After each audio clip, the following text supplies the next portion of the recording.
Hi, good morning, good afternoon, and good evening to everyone seeing this lecture. Welcome back to uh, final FR free classes. So today we are on the fifth lecture of PPE, that is India 16. So last lecture में हमने subsequent recognition खत्म किया था, and today we'll start with the measurement of PPE. And subsequent recognition में हम तीन चीज पढ़े थे. क्या क्या था सब्सिक्वेंट रिकग्निशन में? एक रिपेयर एंड मेंटेनेंस था, then replacement and improvements and inspection and overall along with the questions. ये अच्छे से समझा था लास्ट लेक्चर्स में, वो लेक्चर्स देख लेना, उसके बाद ये लेक्चर देखना आके. Cool. Then comes the measurement of PPE. अब मेजरमेंट बोलते ही क्या याद आएगा sir? What do you mean by measurement?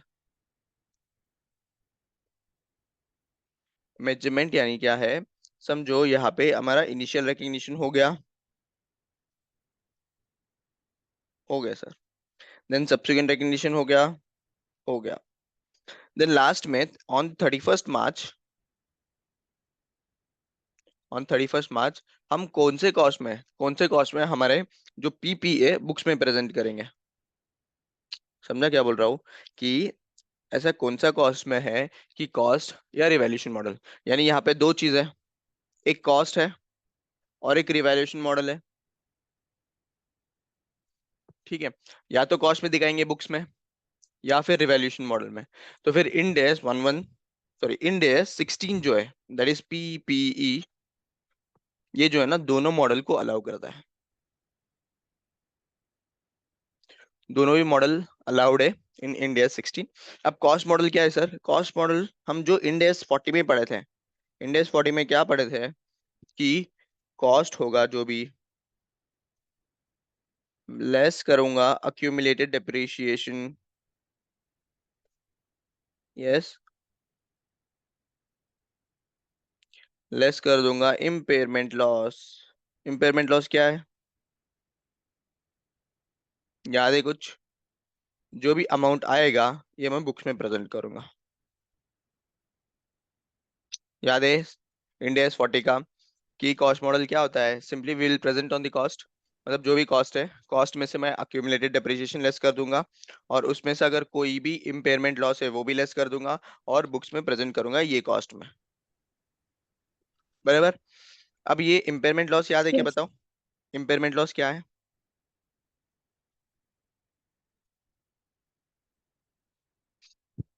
When fair value, अच्छा, वेर कैरिंग अमाउंट और डब्ल्यूडीवी एक्सीड्स फेयर वैल्यू. अब एक्सीड्स फेयर वैल्यू बोल रहा हूँ इन द सेंस, यहाँ पे एक जनरल सेंस में बोल रहा हूँ. जनरल सेंस में फेयर वैल्यू मतलब यहाँ पे दो चीज होते हैं, ये वैल्यू इन यूज करके एक होता है, then comes fair value, actual fair value, whichever is less, ये भी होता है. ये अपन इंडेस 36 में डिटेल में पढ़ेंगे. बट जब कैरिंग अमाउंट जो है ना, वो कैरिंग अमाउंट एक्सीड होता है फेयर वैल्यू से, जो भी डिफरेंस है उसको बोलते हैं इम्पेयरमेंट लॉस. और इसको हम पीएनएल में ट्रांसफर करते हैं, इसको हम क्या करेंगे? पीएनएल में ट्रांसफर कर देंगे. तो ये हम कॉस्ट मॉडल के अंडर, हम किसमें, कॉस्ट मॉडल के अंडर हम लोग बुक्स में प्रेजेंट कर लेंगे पीपीई को. सबसे इंपॉर्टेंट चीज आता है अभी यहाँ पे, रिवैल्यूएशन मॉडल. इंडेस 40 में रिवैल्यूएशन मॉडल अलाउड था क्या? बताओ. No sir. नो ना. अब यहाँ पे इंडेस 16 में दिस इज अलाउड और इम्पोर्टेंट भी है. अब बताओ सर इसका कैसा करेंगे हम?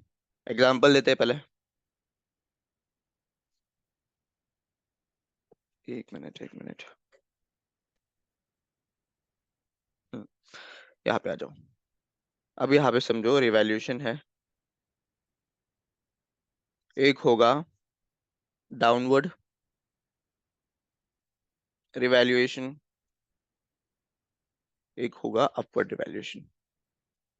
मतलब नहीं समझा सर, डाउनवर्ड क्या होता है, अपवर्ड क्या होता है? समझो यहाँ पे एग्जाम्पल ले रहा हूँ कि मेरा जो पीपीई है, पीपीई अब मेरा 10,000 का था पहले, पीपीई 10,000 का था, बट अब रिवैल्यू हो गया, रिवैल्यूड वैल्यू कितना है? 8,000. यानी मेरा पीपीई का वैल्यू कम हुआ ना, बराबर ना, मेरा पीपीई का वैल्यू कम हुआ. तो ये जो डिफरेंस है ना, डिफरेंस 2,000, इसको इम्पेयरमेंट लॉस मान के हम पीएनएल में चार्ज ऑफ कर देंगे. अल्टीमेटली मेरा लॉस हुआ है ना, मेरा पीपीई 10,000 का था, वो हो गया 8,000 अभी ड्यू टू फेयर वैल्यूएशन. अब ये जो 2,000 है मेरा लॉस हुआ, वो लॉस को हम क्या करेंगे, पीएनएल में ट्रांसफर कर देंगे। ये डाउनवर्ड रिवैल्यूएशन है। ये तो सिंपल है, इसका कुछ ज्यादा लेना देना नहीं है। लेकिन ये इंपॉर्टेंट है, upward revaluation.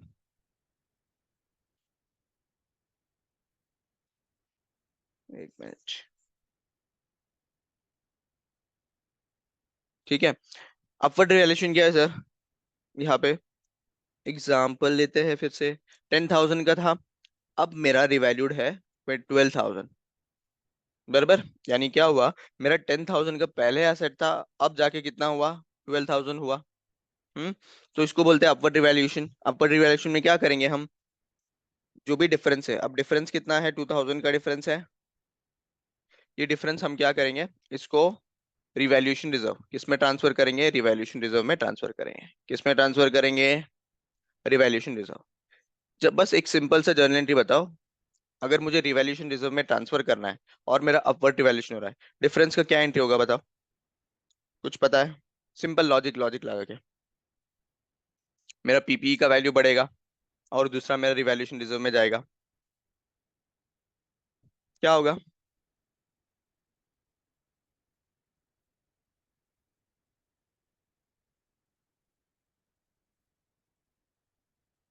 PPE account debit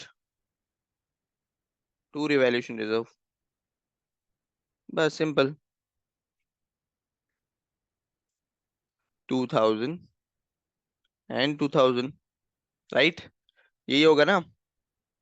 और फिर ये जो है ना, ये वाला पार्ट, ये जो पार्ट है रिवैल्यूएशन रिजर्व, इसको हम ओसीआई में ट्रांसफर करेंगे। ये ओसीआई क्या है सर, ये कुछ नहीं पता है, इसका जो है ना डिटेल डिस्कशन हम देखेंगे शेड्यूल 3 में। कहाँ पे देखेंगे इसका डिटेल डिस्कशन, शेड्यूल 3 में।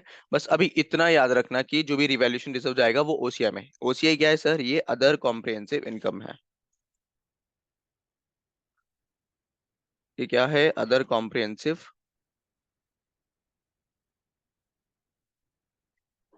Income. Other comprehensive income in the sense, इसमें जो भी अनरियलाइज्ड लॉसेस है, गेन्स एंड लॉसेस, ओसीआई में ट्रांसफर होगा। समझा क्या बोल रहा हूँ? समझा बाबू? यस सर समझ। ओसीआई मतलब क्या है, ओसीआई का डिटेल डिस्कशन करेंगे। अभी सिर्फ इतना समझना, ओसीआई जो है ना, एक अपना फाइनेंशियल स्टेटमेंट शेड्यूल 3 का एक पार्ट है, जिसमें हम क्या करेंगे, सारे जो अनरियलाइज लॉसेस है, अनरियलाइज्ड गेन्स है, उसको हम ओसीआई में ट्रांसफर करेंगे। यहाँ पे जो है ना रिवैल्यूएशन रिजर्व जो है, अब यहाँ पे जो रिवैल्यूएशन रिजर्व है, जो इंक्रीज आया, ये क्या है, रियलाइज लॉस है या अनरियलाइज लॉस है, सॉरी रियलाइज गेन है अनरियलाइज गेन है, बताओ? अनरियलाइज ना, यस नो? ये अनरियलाइज्ड है ना मेरा, यहाँ पे ये हम्म।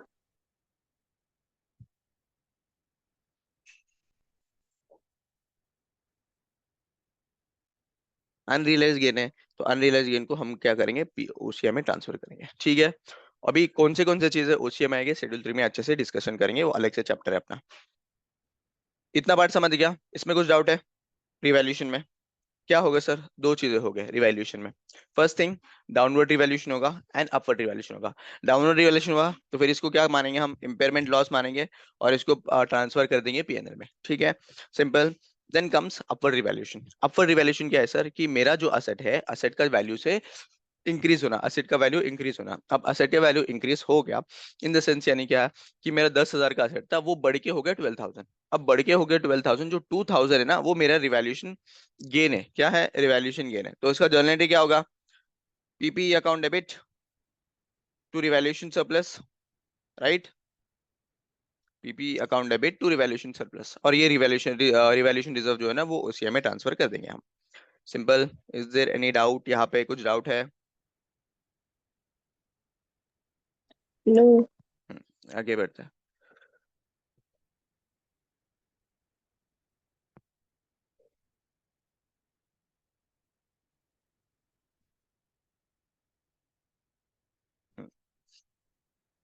मेजरमेंट में दो मॉडल अलाउड है, cost model then comes revaluation model.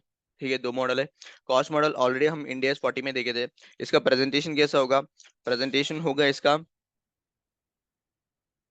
इसका प्रेजेंटेशन होगा कॉस्ट, जो भी कॉस्ट है माइनस कर दूंगा अक्यूमुलेटेड डेप्रिसिएशन, माइनस कर दूंगा इम्पेयरमेंट लॉस, क्या इम्पेयरमेंट लॉस लेस कर दूंगा, जो भी आएगा ये अमाउंट जो है ना इसको प्रेजेंट कर दूंगा मैं कॉस्ट मॉडल के अंदर। ठीक है, बट आएगा रिवैल्यूएशन मॉडल, ये एक इंपॉर्टेंट है। ठीक। अब यहाँ पे एंटिटी के पास चॉइस है, किसके पास, जो भी एंटिटी अप्लाई कर रहा है इंडिया 16 उसके पास चॉइस है कि उसको कौन सा मॉडल चूज करना है, कॉस्ट मॉडल चूज करेगा या रिवैल्यूएशन मॉडल चूज करेगा। ये एंटिटी का चॉइस है कि वो कौन सा मॉडल अप्लाई करेगा। ठीक है। अगर कुछ नहीं बोला है क्वेश्चन में कुछ नहीं बोला है कि साइलेंट है क्वेश्चन, रिवैल्यूएशन मॉडल यूज कर रहा है कॉस्ट मॉडल यूज कर रहा है कि बोल रहा नहीं है क्वेश्चन, तो फिर उस केस में जो है ना हम क्या प्रेफर करेंगे, कॉस्ट मॉडल, क्योंकि आईसीएआई जो है ना अपना जो इंस्टीट्यूट है, इंस्टीट्यूट सिर्फ कॉस्ट मॉडल के बेसिस में क्वेश्चन सॉल्व करता है। अगर क्वेश्चन स्पेसिफिकली बोल रहा है रिवैल्यूएशन मॉडल तो रिवैल्यूएशन मॉडल यूज करेंगे। ठीक है, क्वेश्चन स्पेसिफिकली बोल रहा है तो रिवैल्यूएशन मॉडल यूज करेंगे। अब यहाँ पे जो है ना आगे देखते हैं क्या है, सिंपल वही है, fair value exceeds the carrying amount, जो भी इंक्रीज है उसको रिकग्नाइज करेंगे रिवैल्यूएशन मॉडल के under for true and fair presentation of the entity. ठीक है, ये सारे नोट्स इसलिए दिया क्योंकि अभी एमसीक्यू है, एमसीक्यू में कुछ भी आ सकता है उसके लिए दिया है। तो रिवैल्यूएशन प्रोसेस नॉर्मली जो है ना 3 to 5 years के बेसिस में होगा। नॉर्मली हम समझो कोई भी पीपीई लिया, कोई मशीनरी लिया, और मशीनरी को जो है ना 3 साल यूज करने के बाद हम रिवैल्यूएशन प्रोसेस करते हैं कि इसका फेयर वैल्यू क्या चल रहा है मार्केट में, क्या है करके। बट इन केस जो मार्केट में जो प्राइसेस है वो ज्यादा फ्लक्चुएटिंग है, fluctuating in the sense sir हर 6 महीने को, हर 1 साल को चेंज होगा, तो फिर उस केस में हम क्या करेंगे, रिवैल्यूएशन जो है ना एवरी ईयर करेंगे, एवरी ईयर रिवैल्यूएशन करेंगे उसके लिए। ठीक है, तो revaluation process is normally repeated with an interval of 3 to 5 years. अगर प्राइस इंडेक्स जो है ना in the country is not stable then the annual revaluation is also recommended, annually revaluation करेंगे, और रिवैल्यूएशन जो है ना वो इंडिपेंडेंट वैल्यूअर करेगा।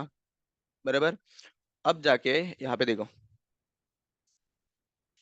ये जो है ना रिवैल्यूड हो गया, और मेरा पीपी का वैल्यू अब कितना हुआ, मेरा पीपी का वैल्यू हो गया सर 12,000, 12,000 हो गया ना अभी पीपी का वैल्यू।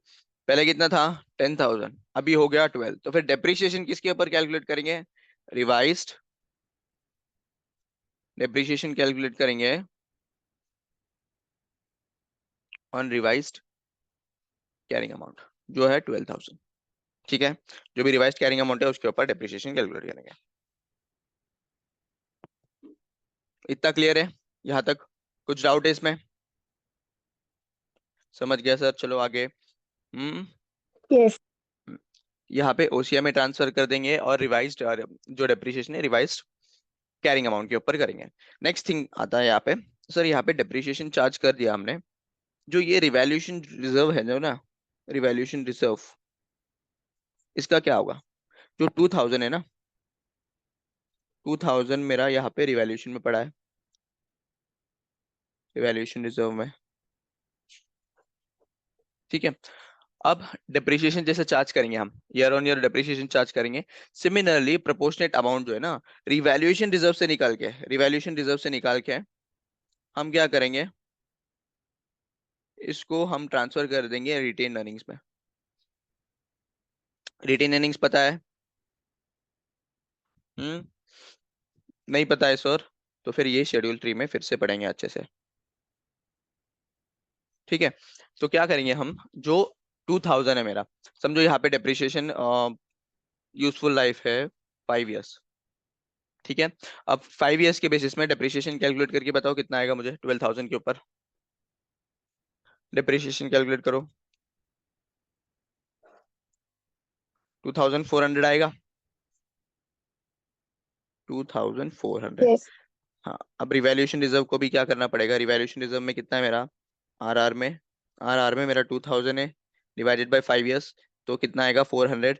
ये 400 प्रोपोर्शनेटली हम क्या करेंगे, रिवैल्यूएशन रिजर्व से हम ट्रांसफर करेंगे रिटेन अर्निंग्स। अब यहाँ पे क्वेश्चन आता है सर क्यों ट्रांसफर करेंगे हम, क्यों ट्रांसफर करेंगे, तो यहाँ पे जो है ना अपना जो प्रॉफिट है ट्रू एंड फेयर प्रेजेंटेशन के लिए, ट्रू एंड फेयर प्रेजेंटेशन के लिए हमारा प्रॉफिट जो है ना क्या बोलते हैं उसको अभी, ना ही एक्सेड होना चाहिए, जो भी रिवैल्यूएशन हुआ है उसको क्या करेंगे हम धीरे धीरे प्रॉफिट में ट्रांसफर करेंगे, अल्टीमेटली जो है ना मेरा प्रॉफिट, ईयर एंड में प्रॉफिट किस में ट्रांसफर होता है, रिटेन अर्निंग्स में, रिटेन अर्निंग्स में ईयर एंड में ट्रांसफर प्रॉफिट ट्रांसफर होता है, तो फिर वो प्रॉफिट में से जो भी गेन है, ये देखो ईयर एंड का प्रॉफिट जो है,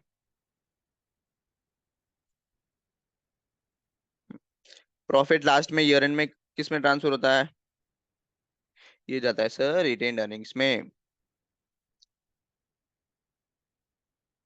ठीक है, ये जो है ना रिटेन अर्निंग्स में जाते हैं। तो ये जो प्रॉफिट है ना, true and fair profit presentation के लिए हम क्या करते हैं, जो भी गेन है, जो भी गेन है, यूजफुल लाइफ के हिसाब से हम प्रोपोर्शनेट कर देंगे और इसको रिटेन अर्निंग में ट्रांसफर कर देंगे। तब जाके क्या होगा, मेरा प्रॉफिट प्लस मेरा जो गेन था वो टोटल मेरा प्रॉफिट बन जाएगा। ये प्रॉफिट जो है ना, ये रियलाइज्ड होगा और ये अनरियलाइज्ड होगा। ठीक है, उसके लिए हम ट्रांसफर करते हैं, ये सिंपल लॉजिक है। यहाँ पे आ जाओ। एडिशनल डेप्रिसिएशन कैसा होगा, डेप्रिसिएशन आफ्टर इवैल्यूएशन, जो भी रिवाइज्ड अमाउंट है उसके ऊपर होगा। रिवाइज्ड अमाउंट के ऊपर होगा तो क्या डेप्रिसिएशन का अकाउंटिंग रहेगा, एंट्री एंट्री बताओ, depreciation to PP, simple, yes. और डेप्रिसिएशन को हम प्रॉफिट एंड लॉस में ट्रांसफर कर देंगे। और जो भी बोला ना कि जो मेरा ये जो रिवैल्यूएशन रिजर्व में जो भी अमाउंट पड़ा होगा वो यूजफुल लाइफ के हिसाब से मैं प्रोपोर्शनेट अमोर्टाइज करूंगा। Revaluation reserve to retain earnings, amortization the revaluation reserve equal to excess depreciation to retained earnings to compensate the divisible profit। ठीक है, कुछ डाउट है यहाँ पे बताओ, any doubts? No, sir. Then comes, अब क्या है सर कि हम तो देख लिया कि दो मॉडल है, नॉर्मली कितना मॉडल है, दो मॉडल।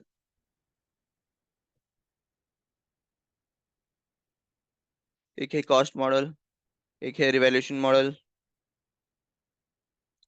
और इन दोनों में से एंटिटी विल चूज ना,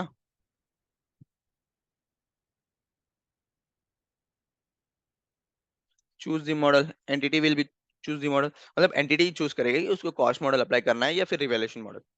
अब यहाँ पे डाउट क्या आता है सर, क्या हम ये जो है ना रिवैल्यूएशन मॉडल एक असेट के ऊपर और कॉस्ट मॉडल जो है ना वो दूसरा असेट के ऊपर अप्लाई कर सकते हैं क्या?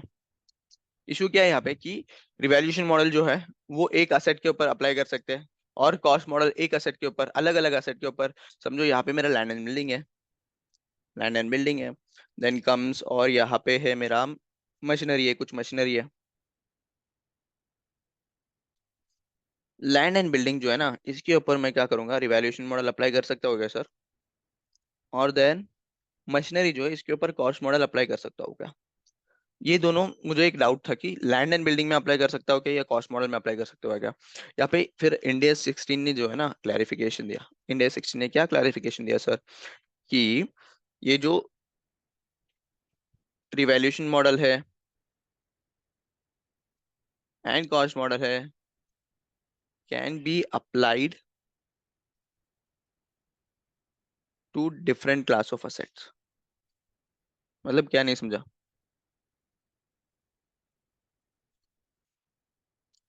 यानी अलग अलग क्लास जो कंपनी, सॉरी अलग अलग जो एसेट्स है उसको हम क्या कर सकते हैं, हम डिफरेंट क्लास ऑफ जो मॉडल मेजरमेंट मॉडल है वो अप्लाई कर सकते हैं। जैसा कि यहाँ पे लैंड एंड बिल्डिंग है, लैंड एंड बिल्डिंग है, राइट, और ये मशीनरी है। अब लैंड एंड बिल्डिंग जो है, ये तीन चार लैंड एंड बिल्डिंग है, यहाँ पे तीन चार लैंड एंड बिल्डिंग है। ठीक है, ये एक क्लास ऑफ असेट हुआ, this comes first class of asset. और ये मशीनरी, सारा मशीनरी जो भी मेरा मेरा बिजनेस में है, ये सेकेंड क्लास ऑफ मशीनरी हुआ, सेकेंड क्लास ऑफ असेट। तो फिर फर्स्ट क्लास को, जो भी फर्स्ट क्लास है मतलब मेरा जो लैंड एंड बिल्डिंग है और जो भी बिल्डिंग्स है, इसके ऊपर मैं रिवैल्यूएशन अप्लाई कर सकता हूँ सेपरेटली, और जो land and building sorry machinery है उसके ऊपर सेपरेटली कॉस्ट मॉडल अप्लाई कर सकता हूँ। ये जो है ना छूट किसने दिया है, इंडिया 16 ने दे दिया है बिजनेसेस को। समझा क्या बोला हूँ कि जो भी मेरा बिल्डिंग है, लैंड एंड बिल्डिंग्स है और मशीनरी है, तो इनको क्लब कर सकता हूँ इनटू द सेम क्लास, अगर वो सेम कैश फ्लो होगा। क्या होगा इससे, सेम कैश फ्लो होगा।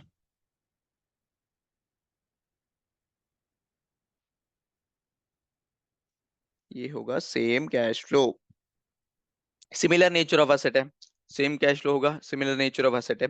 तो फिर उसको मैं क्लब कर सकता हूँ एक पर्टिकुलर क्लास के अंदर।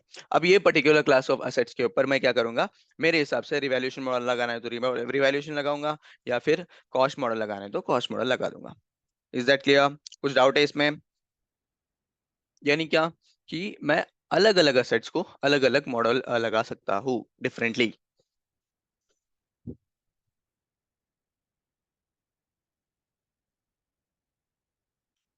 अभी देखो आगे लिखा है क्या है कि class wise revaluation entity can apply the revaluation model on the class of asset. Class of asset यानी क्या?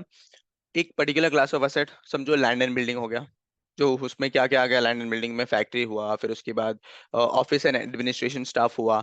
ये सारे जो है ना एक क्लास ऑफ एसेट है। इसके ऊपर मैं क्या कर सकता हूँ अलगली, मतलब क्या कर सकता हूँ, इसमें रिवैल्यूएशन मॉडल लगा सकता हूँ या फिर कॉस्ट मॉडल, दोनों में से कोई भी मॉडल अप्लाई कर सकता हूँ। एक क्लास ऑफ एसेट क्या आ गया, समझो मशीनरी, जो भी मशीनरी मेरे बिजनेस में जो भी मशीनरी आया, फिर उसके बाद सारा मशीनरी जो भी यूज कर रहा हूँ बिजनेस पर्पज के लिए, ये एक अलग क्लास ऑफ एसेट हुआ। इसके ऊपर मैं क्या यूज कर सकता हूँ, या तो कॉस्ट मॉडल यूज कर सकता हूँ या तो revaluation model, depends on our entity. बराबर ना? अब क्लास ऑफ एसेट कैसे क्लासिफाई करेंगे कि ये क्लास ऑफ एसेट है कि नहीं? Class of asset can be form by grouping a similar asset. Similar asset होना चाहिए, और सिमिलर एसेट जो है ना सिमिलर कैश फ्लो होना चाहिए। ठीक है। और जो भी एंटिटी चूज करेगा, different measurement model for different class, मतलब डिफरेंट मेजरमेंट मॉडल अप्लाई कर सकते हो for different class of asset. ठीक है। क्लियर है? कुछ डाउट है बताओ, फिर से बताओ, फिर इसके बाद एक क्वेश्चन क्लियर है सॉल्व सर। करते हैं। क्या है sir? Measurement. Measurement of PP. Measurement of PP क्या है? What do you mean by measurement of PP? At the end of the year, that is 31st मार्च, हम जब क्लोज कर रहे हैं बुक्स, तो जो पीपी है उसको हम कौन से वैल्यू में बताएंगे, किसमें, बुक्स में। ठीक है। इसमें दो मॉडल है सर, एक है कॉस्ट मॉडल और एक है रिवैल्यूएशन मॉडल। कॉस्ट मॉडल में क्या होगा, हम इंडेक्स 40 में देखा था, सेम टू सेम करेंगे। जो भी कॉस्ट है, कॉस्ट में क्या करेंगे हम, लेस कर देंगे अक्यूमुलेटेड डेप्रिसिएशन, उसमें से कोई भी इम्पेयरमेंट लॉस होगा वो लेस कर देंगे, और जो भी मेरा वैल्यू आएगा उसको मैं प्रेजेंट करूंगा बुक्स में। ये सिंपल था, cost model is simple. Then आता revaluation model. What do you mean by revaluation model? अब रिवैल्यूएशन मॉडल मतलब ये सर कि मेरा जो असेट है वो बेस्ड ऑन फेयर वैल्यू ये करूंगा और उसको रिवैल्यू कर दूंगा। समझो फॉर एग्जांपल मेरा असेट है 10,000 का, तो वो हो गया 12,000। तो 2,000 जो एक्सेस हुआ इसको बोलते हैं अपवर्ड रिवैल्यूएशन। ये अपवर्ड रिवैल्यूएशन को क्या करेंगे हम, रिवैल्यूएशन रिजर्व में ट्रांसफर करेंगे। ठीक है। रिवैल्यूएशन रिजर्व में ट्रांसफर करेंगे इन द सेंस क्या है, इसका जर्नल एंट्री क्या होगा, पीपी अकाउंट डेबिट करेंगे, इसको पीपी को डेबिट करेंगे और रिवैल्यूएशन रिजर्व को क्रेडिट करेंगे। सिंपल। जो भी 2,000 है उसको ट्रांसफर कर देंगे। अब डिप्रिसिएशन किसके ऊपर कैलकुलेट होगा, जो भी रिवाइज्ड कैरिंग अमाउंट है, जो भी रिवाइज्ड कैरिंग अमाउंट है उसके ऊपर डिप्रिसिएशन कैलकुलेट होगा। ये तो सिंपल था सर।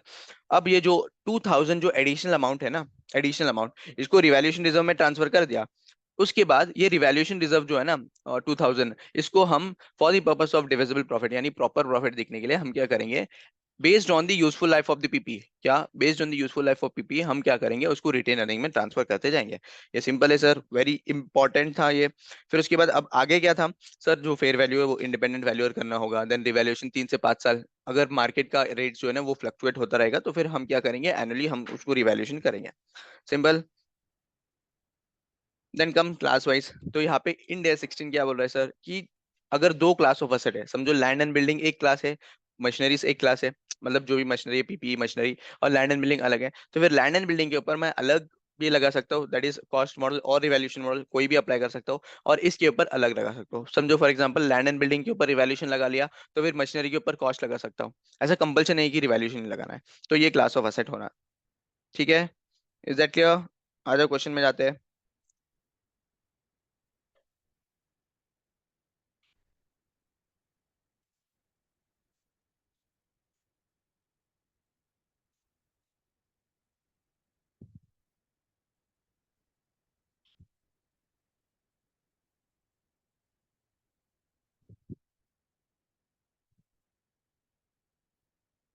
सिक्सटीन 16 16।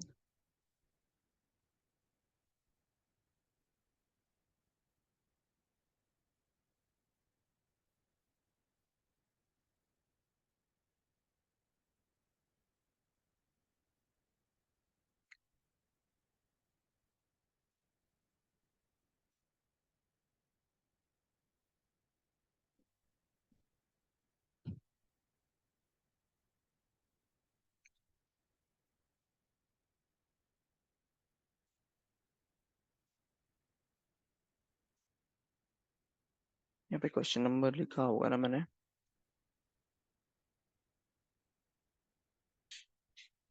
क्या था, इलेस्ट्रेशन नंबर 4 और TYK 2।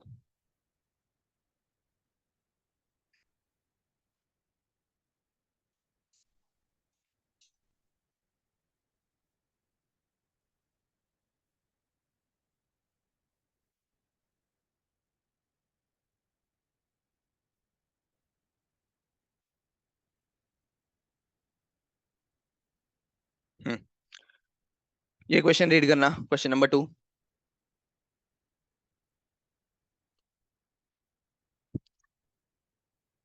सिंपल क्वेश्चन है, बहुत सिंपल क्वेश्चन है।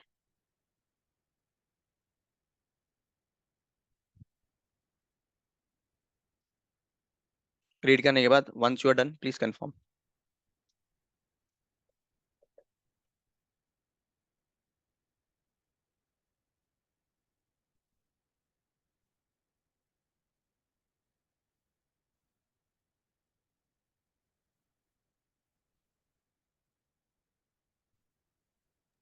Done sir.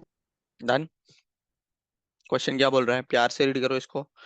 A limited has an item of plant with an initial cost of 1 lakh. कितना है इसका initial cost? 1 lakh. At the date of revaluation accumulated depreciation amounted to 55,000। Simple है sir, यहाँ पे जो है ना दिया है ना ऑलरेडी। 1 लाख का मेरा कॉस्ट है, माइनस 55,000। रिकॉर्डिंग स्टार्ट किया क्या मैंने? ओके। 55,000 मेरा अक्यूमुलेटेड डेप्रिसिएशन है, तो फिर मेरा कैरिंग अमाउंट अब कितना बचा है? 45,000। कितना बचा है? 45,000। अब आगे क्या बोल रहा है? The fair value of the asset by reference to transaction in similar asset is assessed to be 65,000। यानी यहाँ पे जो फेयर वैल्यू है, अब फेयर वैल्यू हो गया है 65,000। Fair value is 65,000। बताओ मेरा कितना इंक्रीज है? 20,000 का इंक्रीज है ना। आगे क्या बोल रहे हैं? Pass the necessary journal entries. Pass the necessary journal entries. Simple है सर। फर्स्ट थिंग, मेरा जो अक्यूमुलेटेड डेप्रिसिएशन है उसका एंट्री पास कर लो। क्या होगा अक्यूमुलेटेड डेप्रिसिएशन का एंट्री? बताओ।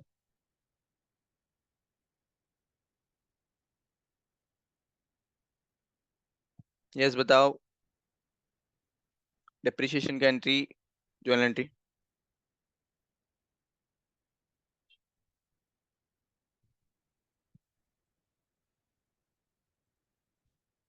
सिंपल है। डेप्रिसिएशन क्या है मेरा? एक्सपेंस है। एक्सपेंस जाएगा नॉमिनल अकाउंट में, debit all expenses and losses. तो डेप्रिसिएशन अकाउंट डेबिट। बस यहाँ पे अक्यूमुलेटेड ऐड कर दो टू पीपीई। कितना होगा? कितना था यहाँ पे अक्यूमुलेटेड डेप्रिसिएशन? 55,000। और यहाँ पे होगा 55,000। ठीक है। देन मेरा रिवैल्यूएशन इंक्रीज आ गया। इंक्रीज है कितना? 20,000 का। तो सिंपल पीपीई अकाउंट डेबिट। अब सर पीपीई क्यों क्यों डेबिट कर रहे हैं? क्योंकि debit what comes in, credit what goes out real account में। ठीक है, मेरा पीपीई का वैल्यू बढ़ रहा है, बराबर। पीपीई का वैल्यू बढ़ रहा है तो फिर डेबिट करेंगे to revaluation reserve. 20,000 and 20,000। Cool. 20,000 20,000। अब मेरा जो डेप्रिसिएशन है वो किसके ऊपर कैलकुलेट होगा सर? डेप्रिसिएशन होगा मेरा 65,000 के ऊपर। जो भी रिमेनिंग यूजफुल लाइफ है उसके बेसिस में 55,000 की, सॉरी 65,000 के ऊपर हम डेप्रिसिएशन कैलकुलेट करेंगे। ठीक है, इज दैट क्लियर? ये रहा अक्यूमुलेटेड डेप्रिसिएशन का। Yes sir. अक्यूमुलेटेड डेप्रिसिएशन 55,000 का, और असेट टू रिवैल्यूएशन रिजर्व। ठीक है। जो भी डिफरेंस है, जो नेट रिजल्ट है, वो कैरिंग अमाउंट 65,000 है, और डेप्रिसिएशन हम किसके ऊपर कैलकुलेट करेंगे? 65,000 के ऊपर। सिंपल। ये क्वेश्चन हो गया।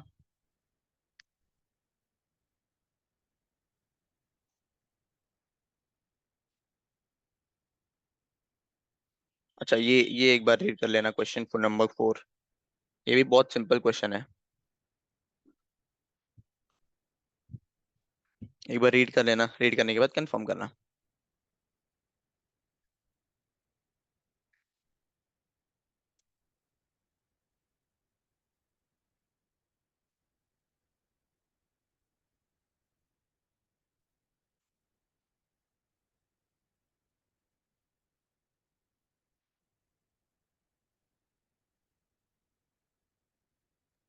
डन। डन। चलो, क्या पूछ रहा है क्वेश्चन? बताओ। What exactly question is saying? चलो हम रीड करते हैं। Venus limited is a large manufacturer group. It owns a considerable number of industry buildings. यानी क्या बोल रहा है कि एक लार्ज मैन्युफैक्चरिंग ग्रुप है, और जो है ना यहाँ पे नंबर ऑफ बिल्डिंग्स बहुत सारे हैं। ठीक है, इंडस्ट्रियल बिल्डिंग्स है, such as factories, warehouses and office buildings. तीन चीजें हैं, फैक्ट्रीज है, वेयर हाउसेज है एंड ऑफिस बिल्डिंग्स है। in several capital cities. Okay, sir. The industrial buildings are located in industrial zone, whereas the office buildings are in central business districts of the cities. ठीक है, ये तो normal information दिया है. Venus Limited management want to apply India 16 revaluation model to the subsequent measurement of the office building, but continue to apply the historical cost model to industrial buildings. Is this acceptable? तो बताओ, यहाँ पे हम different class of asset को हम ये लगा सकते हैं क्या? क्या लगा सकते हैं? डिफरेंट मॉडल लगा सकते हैं क्या revaluation? Yes, no? Yes, sir. Yes, तो sir. यहाँ पे क्या क्या कौन सा है? एक इंडस्ट्रियल किसको बोल रहा है यहाँ पे? Revaluation model to subsequent measurement. Office buildings को क्या बोल रहा है? ऑफिस बिल्डिंग्स को हम अप्लाई करेंगे, ऑफिस बिल्डिंग्स को हम अप्लाई करेंगे रिवैल्यूएशन. बट जो हिस्टोरिकल मॉडल जो है ना वो इंडस्ट्रियल के लिए लगा सकते हैं. सर क्यों? Office buildings are different and industrial buildings are different. यहाँ पे देखो आंसर में क्या लिखा है. Venus Limited management can apply the revaluation model to just the office buildings. Okay, the office buildings can be clearly distinguished from the industrial buildings in terms of function, their nature and general location. Simple है कि दोनों जो है ना industrial buildings को और office buildings को हम बाइफरकेट इजीली कर सकते हैं हम. ठीक है. इंडिया सेक्शन जो है ना वो परमिट करता है to be revalued on the class by class basis allowed hai. The different characteristics of the building enable them to classify it as different PPE classes. The different measurement model can be there for be applied to these class of for subsequent measurement. All the properties all the properties within the class of office building must be therefore be carried at a revalued amount and separate disclosure. तो दो अलग अलग disclosure देना पड़ेगा India section में कि ये जो है ना ऑफिस बिल्डिंग हमको क्या है रिवैल्यूएशन मॉडल के हिसाब से बता रहा है, और उसके बाद मेरा जो इंडस्ट्रियल वाला जो है ना वो दूसरे रिवैल्यूएशन मॉडल के बेसिस में बता रहा है. जो है ना कॉस्ट मॉडल, इंडस्ट्रियल बिल्डिंग जो है ना कॉस्ट मॉडल में बता रहा है. ठीक है, ये क्लियर है? इजी था? Yes, no?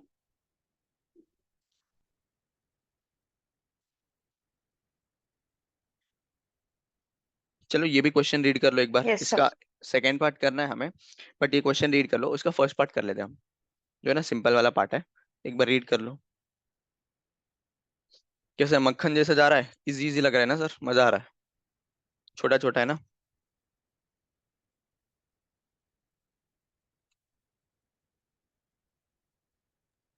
Done, sir. Done. Same question लग रहा है ना जो आगे किया था. Jupiter Limited has an item of plant with an initial cost of 1 lakh. At the date of revaluation, accumulated depreciation amounted to 55,000. अच्छा, मेरा प्लांट का कॉस्ट कितना है बताओ?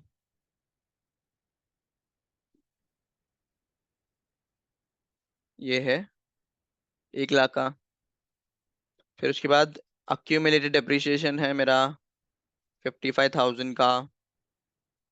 तो यहाँ पे मेरा कैरिंग अमाउंट कितना बचा है बताओ? 1 लाख माइनस 55,000, तो ये आ जाएगा 45,000. सिंपल. फिर 45,000. अब यहाँ पे क्या हो गया? ये रिवैल्यूड हुआ, रिवैल्यू होके ये हो गया 65,000. तो बताओ क्या हो गया सर यहाँ पे? 20,000 का इंक्रीज आया. 20,000 का इंक्रीज आया, तो 20,000 का जो इंक्रीज है हमको अकाउंट फॉर करना पड़ेगा. क्या करेंगे हम? Simply PPE account debit to revaluation reserve 20,000 and 20,000. Done. देखो यहाँ पे कॉस्ट ऑफ असेट, ये डेप्रिसिएशन का तो एंट्री चलेगा ही. डेप्रिसिएशन की एंट्री है ये. सिंपल मेथड टू हम करना है अभी. ठीक है, एक और क्वेश्चन है, देखते हैं 1 मिनट.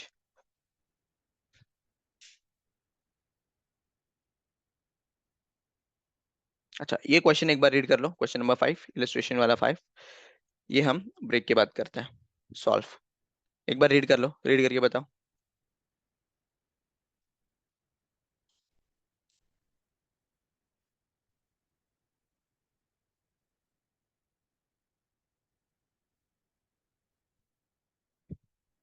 रीड करो और सॉल्व भी करो, मुझे ब्रेक के बाद आंसर चाहिए तुमसे.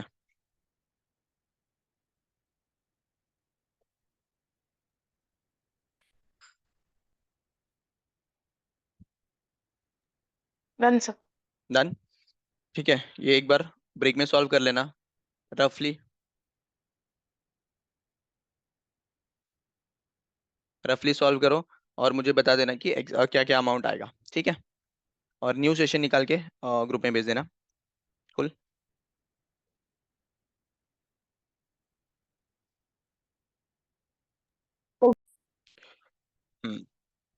An item of PPE was purchased for rupees 9 lakh on 1st April 2001. Okay. It is estimated to have a useful life of 10 years. 10 साल का useful life है और उसका cost है 9 lakh. Okay. And is depreciated on the straight line basis. अच्छा, straight line basis में हो रहा है. On 1st April 2003, the asset is revalued to 9 lakh 60,000. The useful life remains unchanged 10 years. अच्छा, तो बताओ. फर्स्ट ईयर में मेरा जो है ना 9 लाख था ना, तो थर्ड ईयर में जाके मेरा कितना हो जाएगा इसका कैरिंग अमाउंट? कैरिंग अमाउंट कितना होगा बताओ?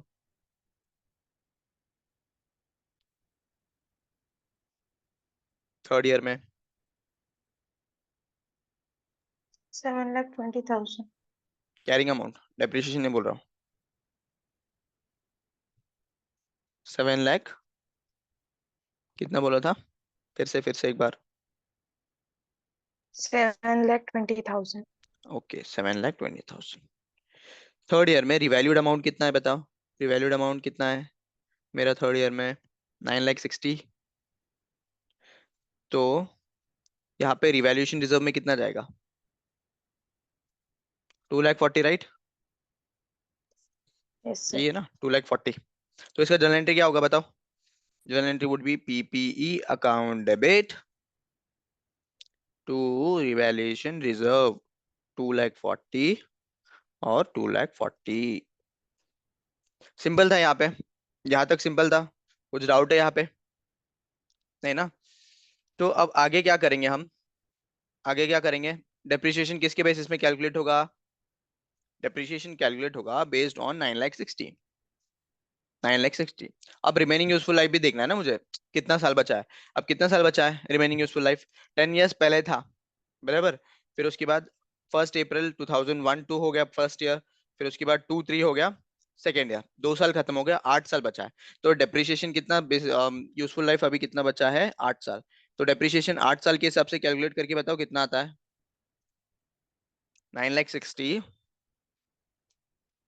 Divided by 8 years.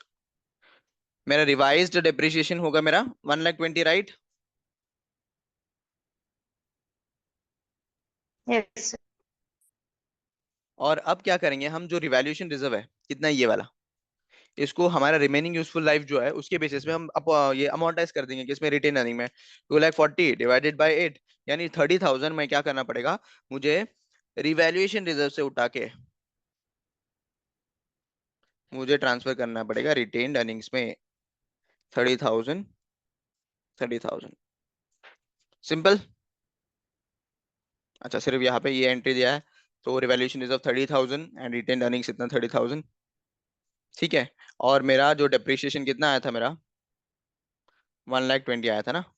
डेप्रिसिएशन की बताने हैं क्या यहाँ पे? ये देखो 1 लाख 20 मेरा डेप्रिसिएशन है और 30,000 मेरा एडिशनल डेप्रिसिएशन है. ठीक है. कुछ डाउट है इसमें क्वेश्चन में? हम्म. तो फर्स्ट ईयर में अगर मैं डेप्रिसिएशन जो है ना, मेरा टोटल रिवैल्यूएशन 2 लाख 40 था. फर्स्ट ईयर का जो है ना अमाउंटाइज 30,000 करने के बाद जो भी बैलेंस है रिवैल्यूएशन रिजर्व में वो रहेगा 2 लाख 10,000. सिंपल था सर. यस. चलो कंसेप्ट में चलते हैं अभी.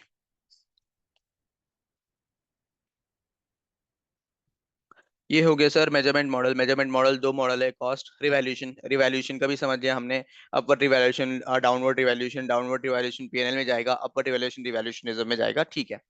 अब ये रिवैल्यूएशन करने का तरीका सीखते हैं ना. रिवैल्यूएशन जो है ना, दो तरीका है.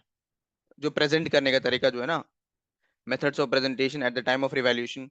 तो रिवैल्यूएशन करने का दो तरीका है.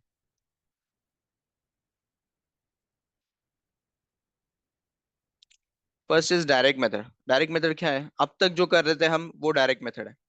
क्या? समझो, एग्जाम्पल ले रहा हूँ यहाँ पे. एग्जाम्पल है मेरा 10,000 का मेरा पीपीई था. अब हो गया मेरा बढ़ के रिवैल्यूड. फेयर वैल्यू इसका है 12,000. मेरा इंक्रीज 2,000 है. तो मेरा इंक्रीज 2,000 है तो ये क्या करता था? PPE account debit to revaluation reserve account. 2,000 और 2,000 डायरेक्टली दिखा देता था. डायरेक्टली. ठीक है, ये तो सिंपल था सर. और डेप्रिसिएशन किसके ऊपर होता था? डेप्रिसिएशन मेरा रिवैल्यूड अमाउंट के ऊपर होता था. ठीक है, रिवैल्यूड कैरिंग अमाउंट के ऊपर होता था। ये तो डायरेक्ट अमाउंट, डायरेक्ट मेथड हो गया, इसको बोलते हैं डायरेक्ट मेथड। एक होता है इनडायरेक्ट, या फिर बोलो कि ग्रॉसअप मेथड हो गया। ग्रॉसअप मेथड यानी क्या सर? अब यहाँ पे क्या करेंगे हम जो है ना, जो कैरिंग अमाउंट बचा है, समझो यहाँ पे मेरा एग्जांपल है, एग्जांपल में मेरा 10,000 है, ठीक है। और इसको क्या करूंगा, मैं इसको करूंगा depreciation for 5 years. Third year में मेरा रिवैल्यूएशन होगा, थर्ड ईयर में मेरा रिवैल्यूड अमाउंट हो गया 12,000 समझो, ठीक है। तो मैं यहाँ पे देखो, क्या करना पड़ेगा मुझे थर्ड ईयर में, पहले 2 साल का डिप्रिसिएशन निकलना पड़ेगा। पहले 2 साल का डिप्रिसिएशन क्या होगा सर? 10,000 divided by 5 into 2। तो फिर कितना आ गया मेरा 2 साल का डिप्रिसिएशन बताओ? 4,000 आ गया ना। और मेरा कैरिंग अमाउंट यहाँ पे अभी कितना बचा है? 6,000 बचा है मेरा। कैसा है सर ये? 10,000 माइनस 4,000, तो फिर यहाँ पे आ गया 6,000 मेरा कैरिंग अमाउंट। ये सिंपल है सर। अभी रिवैल्यूएट जो है ना, रिवैल्यूड अमाउंट कितना है? 12,000। इंक्रीज आ गया 6,000 का। अब यहाँ पे मैं क्या करूंगा कि ये जो कैरिंग अमाउंट है, इसका परसेंटेज निकालूंगा। परसेंटेज। हेलो, आवाज आ रहा है मेरा?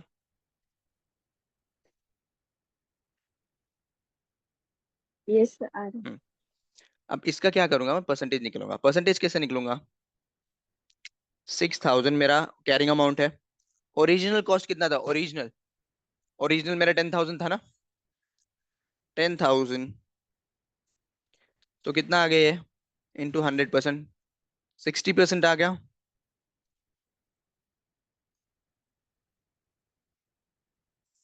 क्या था सर, क्या किया मैंने यहाँ पे? जो भी मेरा कैरिंग अमाउंट बचा है, उसको क्या किया मैंने, जो ओरिजिनल कॉस्ट है वो निकाल लिया। यानी क्या, मेरा कितना कैरिंग अमाउंट बचा है, मतलब मेरा कितना पोर्शन ऑफ एसेट बचा है और कितना पोर्शन डेप्रिशिएट हो चुका है, ठीक है। मेरा 60% पोर्शन अभी बचा है, और 40% पोर्शन जो है ना वो डेप्रिशिएट हो चुका है।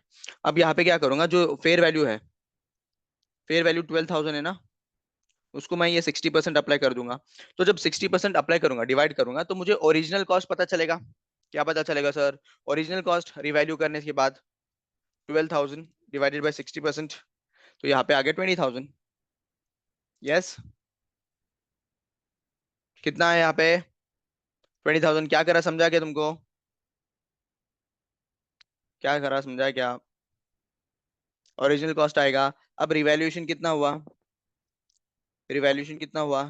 20,000 मेरा अब रिवैल्यूड अमाउंट है, माइनस मेरा ओरिजिनल कॉस्ट कितना था? ओरिजिनल कॉस्ट था 10,000। 10,000, तो मेरा रिवैल्यूएशन जो गेन है ना, रिवैल्यूएशन गेन, वो मेरा है 10,000 का।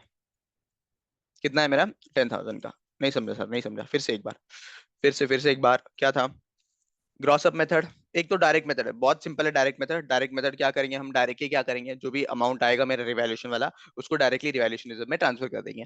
लेकिन वो एक होगा ग्रॉस अप मेथड, या इनडायरेक्ट मेथड, या ओरिजिनल। यानी क्या, मेरा जो रिवैल्यूड रिवैल्यूएशन होगा, मतलब जो रिवैल्यूड अमाउंट है, फेयर वैल्यू को लेके जाऊंगा मैं ओरिजिनल कॉस्ट में। क्या करूंगा, फेयर वैल्यू को ओरिजिनल कॉस्ट में लेके जाऊंगा, और वो ओरिजिनल कॉस्ट के बेसिस में हम रिवैल्यू अमाउंट निकालेंगे। अब यहाँ पे वही देखा था ना, वही देखा था कि थर्ड ईयर में आ गए हम। यहाँ पे देखो कि थर्ड ईयर में रिवैल्यूएशन हो रहा है 12,000 का। फर्स्ट ईयर में कॉस्ट कितना था? 10,000। यूजफुल लाइफ, इसका डेप्रिसिएशन कितना था? Depreciable life 5 years. तो हमने डेप्रिसिएशन 2 साल का निकाला। कितना आया? मेरा कैरिंग अमाउंट बचा है 6,000। अब इसका जो है ना परसेंटेज निकालेंगे। परसेंटेज निकालने का क्या मकसद है सर? क्या मकसद है इसका निकालने का? कि मुझे ये देखना है कि मेरा कैरिंग अमाउंट कितना बचा है, मतलब कितना portion of asset is pending, मतलब अपने पास है, और कितना portion of asset is already depreciated. समझ रहा है? कितना ऑलरेडी पोर्शन डेप्रिशिएटेड है। अब ये जो मेरा रिमेनिंग अमाउंट है, जो भी मेरा अमाउंट जो पेंडिंग है मेरे पास, यानी ये जो नॉर्मल अमाउंट बचा है, एग्जिस्टिंग कैरिंग अमाउंट, ये कैरिंग अमाउंट को, एक मिनट, हाँ, ये एग्जिस्टिंग कैरिंग अमाउंट जो बचा है, इसके साथ में रिवैल्यूशन होगा ना, इसके बेसिस में रिवैल्यूशन हो गया। 6,000 के बेसिस में रिवैल्यूशन अमाउंट हो गया, रिवैल्यूड हो गया है यहाँ पे 12,000 का।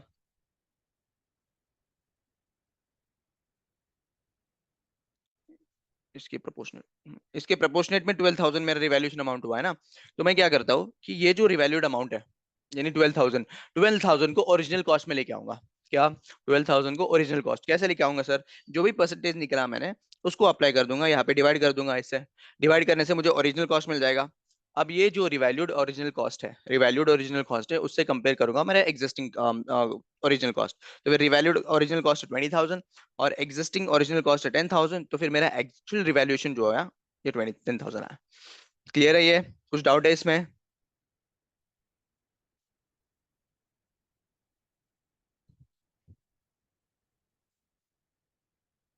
हम्म, कुछ डाउट है तो बताओ जल्दी।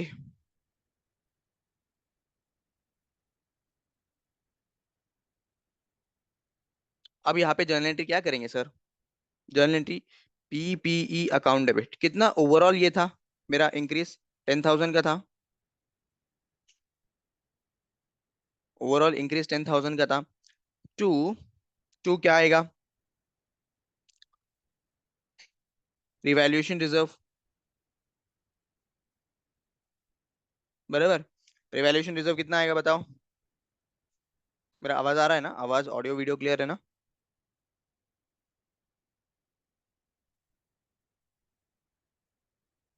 Hello. Yes. Okay. Fair value, fair value कितना था मेरा? 12,000 माइनस 6,000, तो यहाँ पे 6,000 का मेरा इंक्रीज आ गया। एक मिनट 6,000 का रिवैल्यूएशन रिजर्व में जाएगा, तो जो भी बच्चा है वो अक्यूमुलेटेड डेप्रिसिएशन में जाएगा 4,000। फिर से बताओ, फिर से एक और बार। क्या किया सर यहाँ पे? मेरा इंक्रीज कितना है यहाँ पे? इंक्रीज कितना है? टोटल इंक्रीज कैसा है वो समझा? ये बताओ वो समझा है क्या? इंक्रीज कितना है, कैसा है? उसका एक अच्छे से Yes, sir. डिटेल क्वेश्चन भी सॉल्व करेंगे हम। तो रिवैल्यूएशन रिजर्व में कितना, रिवैल्यूएशन कितना है? 10,000। अब 10,000 आया। अब मुझे निकालना है रिवैल्यूएशन कितना, एक्चुअल रिवैल्यूएशन रिजर्व में कितना जाएगा। 12,000 मेरा रिवैल्यूड अमाउंट है, मेरा एग्जिस्टिंग कैरिंग अमाउंट था 6,000 का। तो टोटल 6,000 जो है ना वो मेरा जाएगा किसमें? रिवैल्यूएशन रिजर्व में। तो ये आ गया 6,000 रिवैल्यूएशन रिजर्व में, और जो भी बचा है वो अक्यूमुलेटेड डिप्रिसिएशन में एडजस्ट होगा। सिंपल। देखो यहाँ पे स्टेप्स दिया है मैंने। डायरेक्ट मेथड है, नेट मेथड या कैरिंग अमाउंट मेथड। सिंपली क्या करेंगे, जो भी इंक्रीज आएगा इंक्रीज हम नेट अमाउंट जो कैरिंग अमाउंट में है उसमें ऐड कर देंगे, PP to revaluation reserve.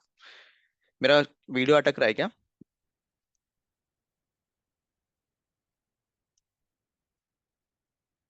No, sir.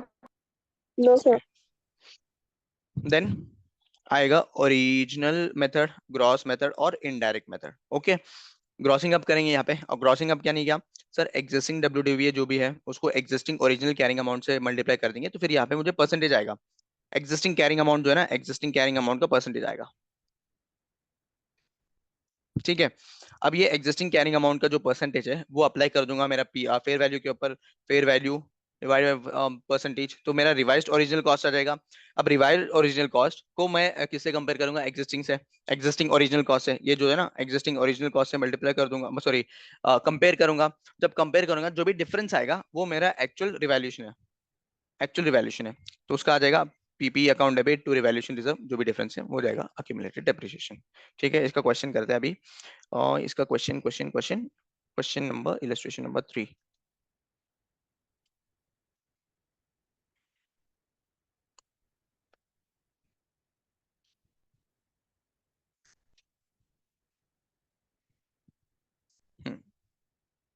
ये ऑलरेडी एक पार्ट देख लिया इसमें, जो इजी वाला था, जो डायरेक्ट मेथड था। कि सर डायरेक्टली हम क्या किया कि असेट और रिवैल्यूएशन में ट्रांसफर कर दिया, asset account debit to revaluation reserve. अब नेक्स्ट मेथड आता। अब नेक्स्ट मेथड कैसे करेंगे हम, बताओ? सबसे पहला निकालेंगे हम, कहाँ पे करूं मैं? क्वेश्चन देख लेना, क्वेश्चन याद है? बस इतना याद रखो, मेरा जो है ना ओरिजिनल कॉस्ट है वो है 1,00,000 रुपीज, और मेरा जो है अक्यूमुलेटेड डेप्रिसिएशन जो है ना ये 55,000 है। तो मेरा कैरिंग अमाउंट आ गया 45,000 का, एंड यहाँ पे रिवैल्यूड अमाउंट कितना है? 65,000। ठीक है। ये रिवैल्यूड अमाउंट हो गया 65,000।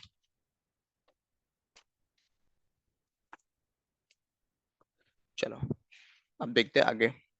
इसको मैं सॉल्व करता हूँ जाके यहाँ पे।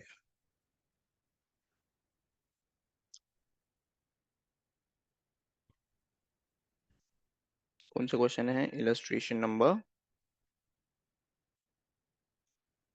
3। क्या था मेरा वहां पे? Original cost was ₹1,00,000, right. फिर उसके बाद मेरा अक्यूमुलेटेड डेप्रिसिएशन जो था वो मेरा था 65,000। नहीं, कहा था कितना था? और अक्यूमुलेटेड डेप्रिसिएशन 55 था ना, आई गेस। देन कम्स क्या आएगा मेरा? कैरिंग अमाउंट 1,00,000 माइनस 55,000, तो ये आ गया मेरा 45,000, सिंपल। फिर उसके बाद आगे किया था और एक रिवैल्यूड अमाउंट, रिवैल्यूड था मेरा 65,000 का। स्टेप नंबर 1 क्या है इनडायरेक्ट मेथड में? सबसे पहले step number 1, percentage of existing carrying amount. तो एग्जिस्टिंग कैरिंग अमाउंट मेरा 45,000 है, और ओरिजिनल कॉस्ट इसका कितना है? 1,00,000, बराबर ना? 1,00,000 है इंटू 100, तो कितना परसेंट आया? 45% आ गया मेरा। यानी क्या? जो मेरा रिमेनिंग पोर्शन है अदर देन डेप्रिशिएटेड कंपोनेंट, वो मेरा 45% है। देन स्टेप 2 क्या है? यही जो है ना, कंप्यूटेशन ऑफ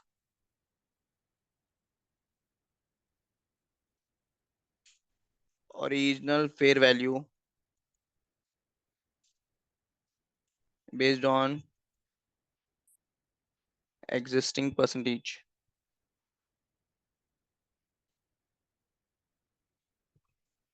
तो फेयर वैल्यू कितना हुआ? 65,000 डिवाइडेड बाय 45%। तो बताओ कितना आता है यहाँ पे? अमाउंट कितना आएगा? 1,44,444। 45%, 1,44,444, सिंपल। अब स्टेप 3, डिफरेंस बताओ कितना आएगा? 1,44,444 माइनस 1,00,000, तो मेरा रिवैल्यूड एक्चुअल जो है वो 44,444 है। ठीक है, यहाँ तक समझा? कुछ डाउट है इसमें? बराबर है ना ये? नो। हम्म, ये क्लियर है। ठीक है, अब पीपीई अकाउंट डेबिट, इसका एंट्री क्या होगा? PPE account debit to revaluation reserve. अब बताओ रिवैल्यूएशन रिजर्व में कितना जाएगा? मेरा कैरिंग अमाउंट था कितना? कितना था मेरा कैरिंग अमाउंट? 45,000 ना। मेरा कैरिंग अमाउंट था 45,000। अच्छा, मेरा रिवैल्यूड अमाउंट बताओ पहले। रिवैल्यूड अमाउंट था 65,000 माइनस मेरा कैरिंग अमाउंट था 45,000, तो 20,000 मेरा जाएगा रिवैल्यूएशन रिजर्व में। मेरा टोटल रिवैल्यूएशन है 444, तो मेरा अक्यूमुलेटेड डेप्रिसिएशन में कितना जाएगा? जो भी डिफरेंस है 24,444, being being the entry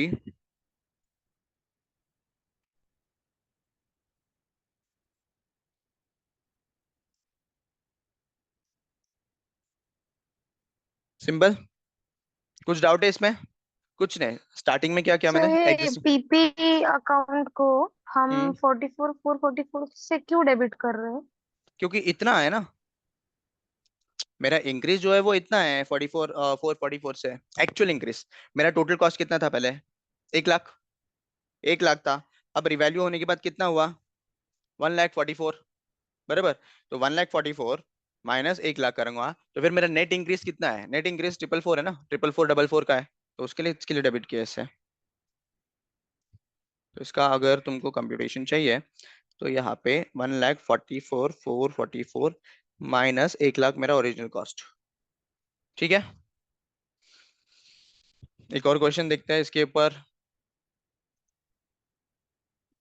TY के क्वेश्चन नंबर 9 था ना वो।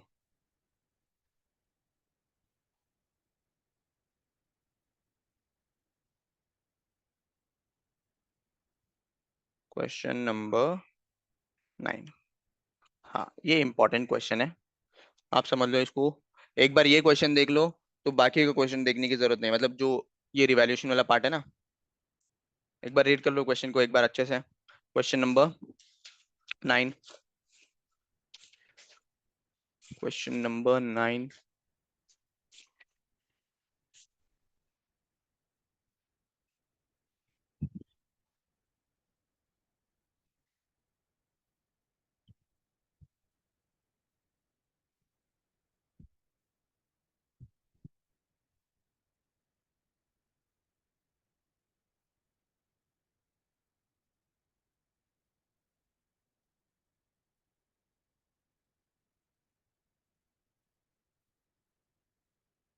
Once you are done, please confirm. और जो भी यूट्यूब में दिख रहे हैं सब्सक्राइब कर लेना चैनल को। देन जो भी नोट्स है question bank along with the written hand written notes आपको किसमें टेलीग्राम चैनल में मिल जाएगा, तो फिर वहां पे जाके देख लेना, टेलीग्राम लिंक ज्वाइन कर लेना। टेलीग्राम का जो है ना लिंक डिस्क्रिप्शन में दिया है।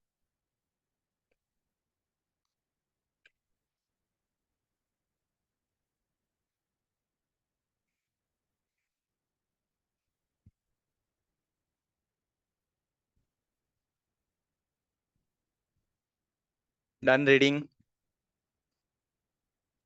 Yes. चलो रीड करते हैं question. Company X performed a revaluation of all its plants and machinery at the beginning of one.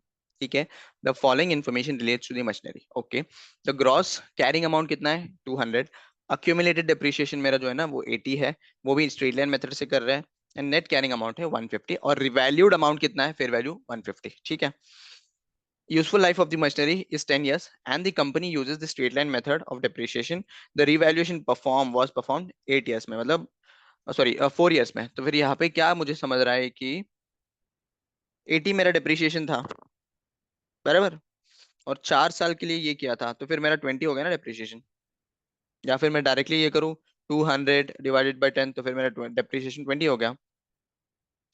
How should the company account for the revaluation of the plant and machinery and depreciate to subsequent revaluation? Support your answer with journal entries. Okay, simple simple. एक बताओ direct method से कैसे करेंगे हम, और indirect method से कैसे करेंगे। डायरेक्ट मेथड तो आता ही है ना तुमको, और इनडायरेक्ट भी आता है।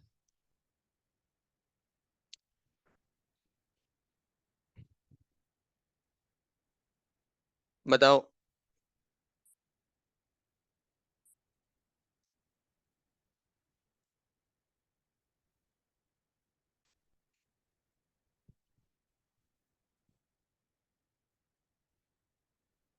2 मिनट सोचो।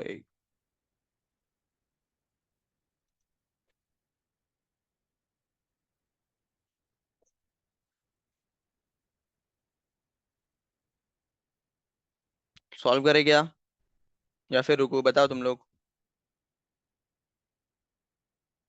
क्या करें।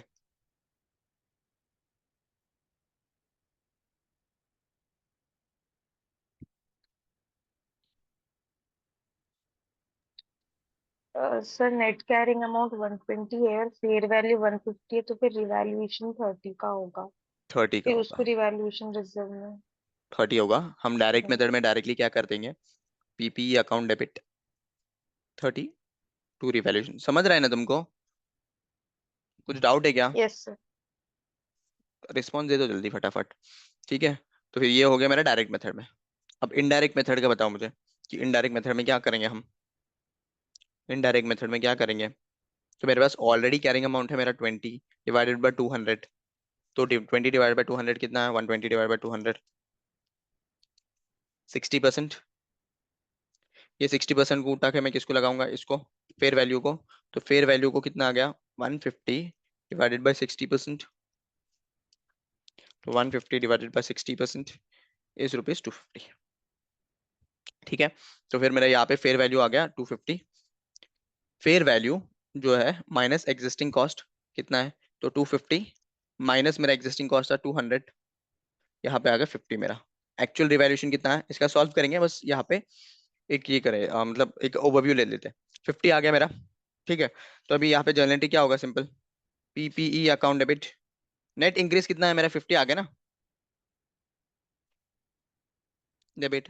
Net increases 50 to revaluation reserve में कितना जाएगा, रिवैल्यूएशन रिजर्व में, तो रिवैल्यूएशन रिजर्व में 30 जाएगा। 30 कैसा है सर, 150 मेरा रिवैल्यूड अमाउंट है और एग्जिस्टिंग कैरिंग अमाउंट है इतना, ठीक है। और टू अक्यूमुलेटेड डेप्रिसिएशन में कितना जाएगा, 20, ठीक है। कोई डाउट है इसमें? Yes sir. भूमिका समझ रहा है ना आपको, यस सर। या फिर डाउट है? चलो आगे देखते हैं इसका आंसर। ये पूरा लिख लेना, ये पूरा लिखने की जरूरत नहीं है वैसा, थोड़ा एक ब्रीफ आंसर, मतलब छोटा, एक दो लाइन में एक्सप्लेन कर देना। ये देखो, ये इनडायरेक्ट मेथड है, रिवाइज कैरिंग अमाउंट का इनडायरेक्ट मेथड है। ग्रॉस कैरिंग अमाउंट मेरा 150 आ गया, सॉरी 250 मेरा ग्रॉस कैरिंग अमाउंट। तो नेट कैरिंग अमाउंट कितना, 150, नेट कैरिंग अमाउंट 150, और अक्यूमुलेटेड डेप्रिसिएशन 250। मतलब ये क्या क्या है वो बता देता हूँ। तो मेरा 250 जो है ना, 250 मेरा रिवैल्यू करने के बाद जो ओरिजिनल कॉस्ट में लेके जाते हैं ना, 60% अप्लाई करने के बाद, यहाँ पे देखो, यहाँ पे कहा गया ये वाला, ठीक है, 250 आ गया। और मेरा एग्जिस्टिंग कैरिंग अमाउंट कितना था रिवैल्यूड, 150। तो 100 जो है ना, ये अक्यूमुलेटेड डेप्रिसिएशन में बता रहे हैं, 100 जो है ये अक्यूमुलेटेड डेप्रिसिएशन। ये मेरा total total fair value basis, हाँ, फेयर वैल्यू बेसिस में है, ठीक है। तो फिर इसका जनरेटिव वही था ना, plant and machinery account debit, plant and machinery account debit कितना आया, कैसा आया, 250 मेरा एक्चुअल में रिवैल्यूड अमाउंट है, माइनस 200 मेरा कॉस्ट था सर, बराबर, 200 मेरा कॉस्ट था। तो फिर 250 माइनस 200, 50 आ गया। रिवैल्यूएशन ये कितना कैसा आया, 150 मेरा ये था सर क्या, रिवैल्यूड अमाउंट, माइनस 120 मेरा यहाँ पे एग्जिस्टिंग कैरिंग अमाउंट था, उसके लिए 30 आ गया। और ये डिफरेंस, या तो डिफरेंस निकाल सकते हो, या फिर अक्यूमुलेटेड डेप्रिसिएशन 100 निकला ना यहाँ पे, माइनस 80 एग्जिस्टिंग कैरिंग अमाउंट था, तो 20 आ गया। ये रहा यहाँ पे, 80 था और 120 था, इन दोनों का डिफरेंस क्या है, रिवैल्यूएशन रिजर्व में, ठीक है। फिर उसके बाद इन दोनों का डिफरेंस क्या, रिवैल्यूएशन रिजर्व में। और 250 माइनस कितना था वो, 200, और जो 50 है वो गया मेरा पीपीई में, पीपीई में डिफरेंस जो है ना, अक्यूमुलेटेड डेप्रिसिएशन, इजी था, ठीक है। अब सब्सिक्वेंट रिवैल्यूएशन के बाद कैसा होगा, 250 मेरा रिवैल्यूएशन, 250 जो है ना मेरा, क्या हुआ, ये रिवैल्यूड अमाउंट हुआ, क्या हुआ, रिवैल्यूड अमाउंट हुआ। और इसका रिमेनिंग यूजफुल लाइफ कितना है, और 6 साल बचा है ना रिमेनिंग यूजफुल लाइफ। तो डेप्रिसिएशन कैलकुलेट करके बताओ कितना आएगा, 250 डिवाइडेड बाई 6 साल, 6 ही साल था क्या, कितना बचा था, the revaluation was perform at the end of fourth year, fourth year तो फिर 6 साल बचा है ना, 10 साल, 10 साल के बाद। नहीं 250 नहीं हुआ यार, यहाँ पे रिवैल्यूड अमाउंट है 150 ना, 150 मेरा रिवैल्यूड अमाउंट है, 250 तो मेरा ओरिजिनल कॉस्ट हो गया, हम सिर्फ ये ग्रॉस अप के लिए निकले उनको। 150 डिवाइड बाय 6, 150, तो फिर मेरा डिप्रिसिएशन कितना आएगा, 150 डिवाइडेड बाय 6, तो फिर मेरा 25 जो है ना डिप्रिसिएशन सब्सिक्वेंटली आएगा। यहाँ पे देखो, अक्यूमुलेटेड डेप्रिसिएशन 25 और टू प्लांट एंड मशीनरी 25, ठीक है। और डायरेक्ट मेथड वाला तो सेम, 30 इंक्रीज हो गया और सब्सिक्वेंट डेप्रिसिएशन 25, ठीक है। इसमें कोई डाउट है क्वेश्चन में, बताओ, क्वेश्चन में कोई डाउट है तो बताओ, एक बार देख लेना फिर से क्वेश्चन। No sir.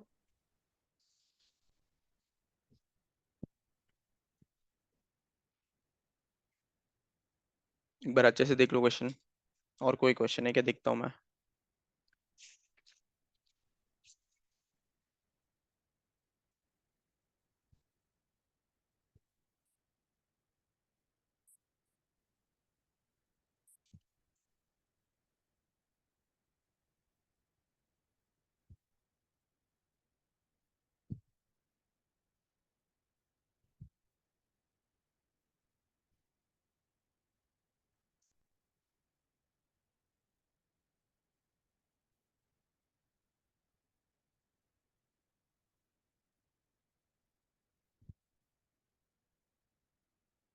ठीक है, चलो कितना टाइम बचा है, 6 मिनट बचा है। नेक्स्ट कंसेप्ट लेने एटलीस्ट हाफ एन आवर चाहिए। हम क्वेश्चन सॉल्व करते हैं उसके बेसिस में, मतलब उसके जगह में क्वेश्चन सॉल्व करते हैं। एक क्वेश्चन है अपना एक्सचेंज ऑफ असेट का।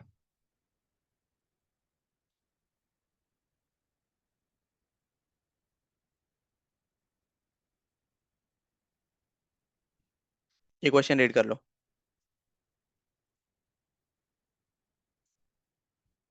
ये क्वेश्चन रीड कर लो, आरटीपी का है, ये है एक कंसेप्ट का, एक्सचेंज ऑफ एसेट का।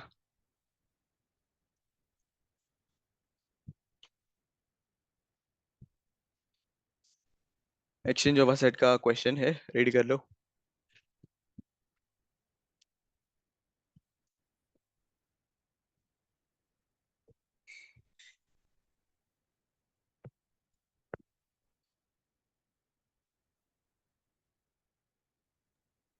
Done, sir.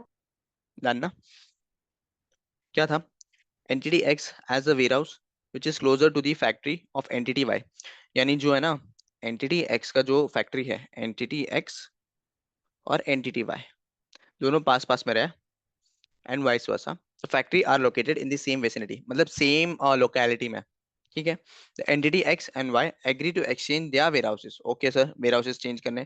The carrying amount of warehouse of entity X is 1 lakh and its fair value is 1,25,000। It exchange its warehouse with entity Y, the fair value of which is 1,20,000। अच्छा, it also receives the cash of 5,000। How should entity x account for the exchange of warehouse? तो यहाँ पे देखो तीन चीजें बहुत important है।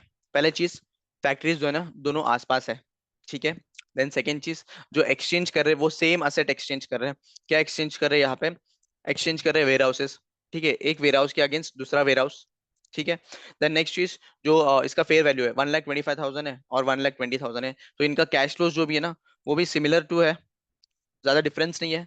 तो बताओ यहाँ पे क्या कमर्शियल सब्सटेंस एग्जिस्ट करेगा क्या? एक मिनट, ये क्वेश्चन खोलने दो मुझे यहाँ पे। क्या कमर्शियल सब्सटेंस एग्जिस्ट करेगा क्या, नहीं बताओ? सेम सेम वेसिनिटी में है।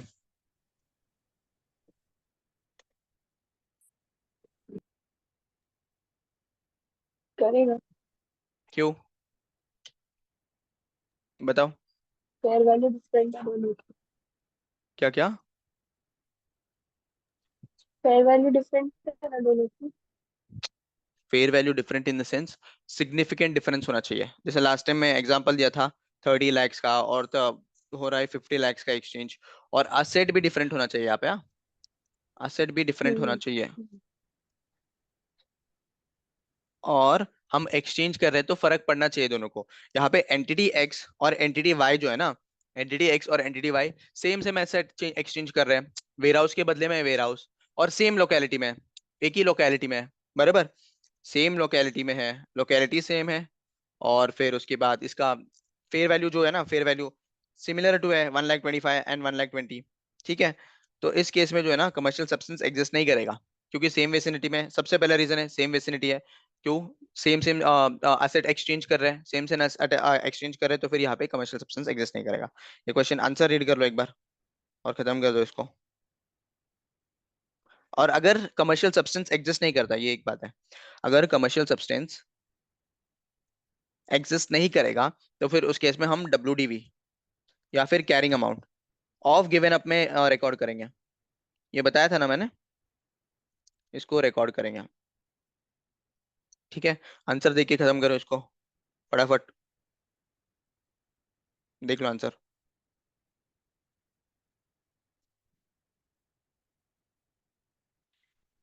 कैरिंग अमाउंट के बेसिस में रिकॉर्ड करेंगे।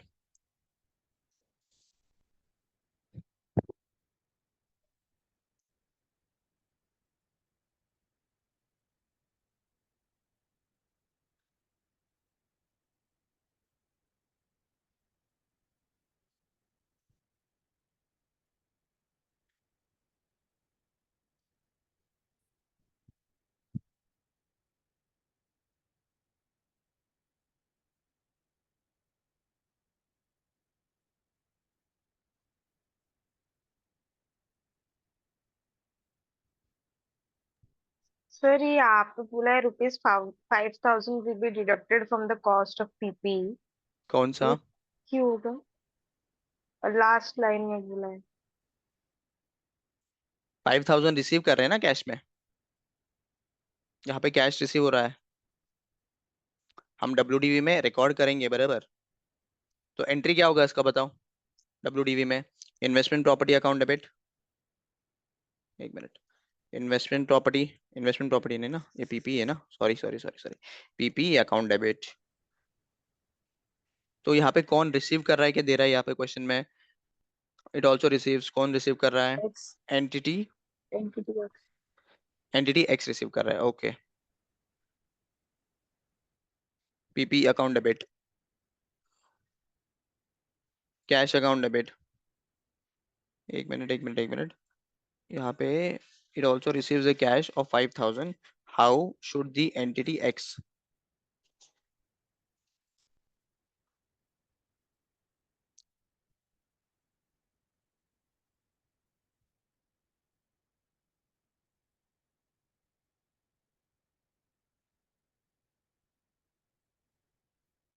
हमारा जो कैरिंग अमाउंट है,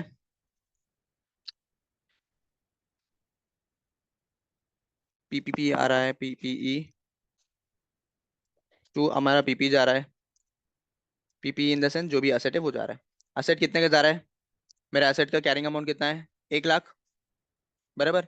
कैश में रिसीव कर रहा हूँ 5000, कैश में रिसीव कर रहा हूँ 5000, डिफरेंस जो है ना वो पीपीई में आएगा, ठीक है, जो है ना कैश, कैश मुझे एडिशनल 5000 आ रहा है, तो ये 5000 को डिडक्ट करने के बाद जो भी आएगा डिफरेंस वो उसको पीपी में रिकग्नाइज करेंगे। ये एंटिटी वाई का हो गया ना, ये एंटिटी वाई का वेयर हाउस है।